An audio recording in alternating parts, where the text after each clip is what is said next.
Jules gave a lengthy account of the day to his brother and sister. At the part relating to the thunderbolt, Claire trembled like a leaf. "I would have died of fright," said she, "if I had seen the lightning strike the pine." After the deeper emotion came curiosity, and they all agreed to beg their uncle for a talk on the subject of thunder. And so the next day Jules, Emile, and Claire gathered around their Uncle Paul to hear him tell them all about it.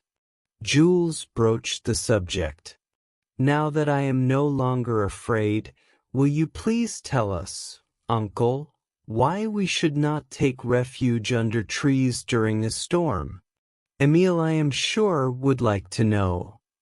"I should first of all like to know what thunder is," said Emile. "I too," said Claire.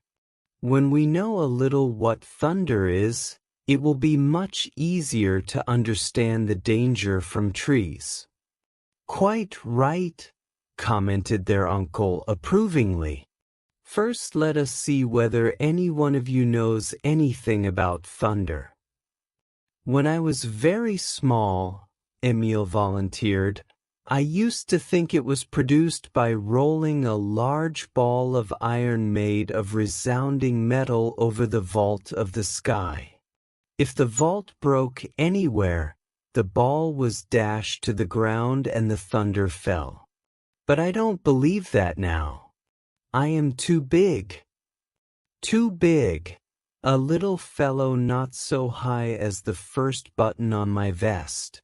Say rather that your little reasoning powers are awakening and that the simple explanation of the iron ball no longer satisfies them."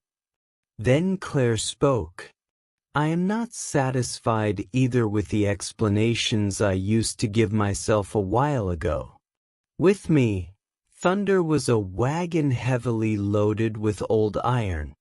It rolled on top of a sonorous vault.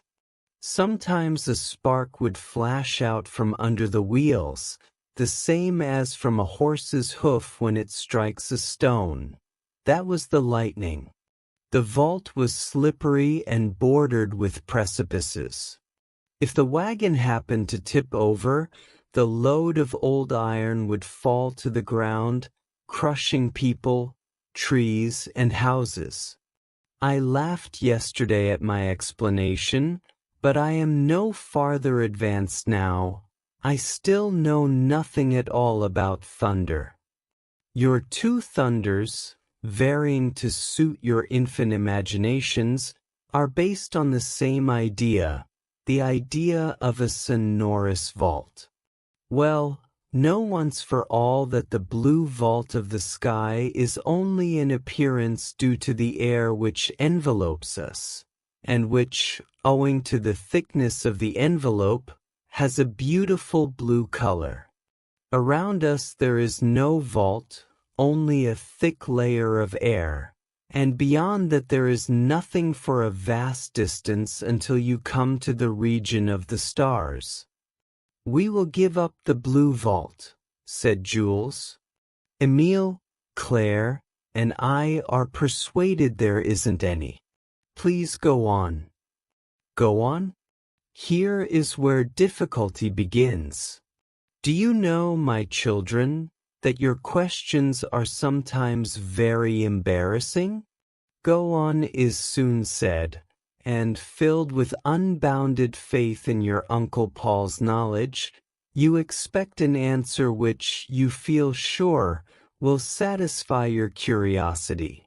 You must, however, understand that there are innumerable things beyond your intelligence, and before you can grasp them you must attain to riper reason. With age and study many things will become clear that now are dark to you. In this number is the cause of thunder. I am very willing to tell you something about it, but if you do not understand all that I say, you must blame your own premature curiosity. It is a difficult subject for you, very difficult. Only tell us about it, Jules persisted. We will listen attentively. So be it. Air is not visible. One cannot take hold of it.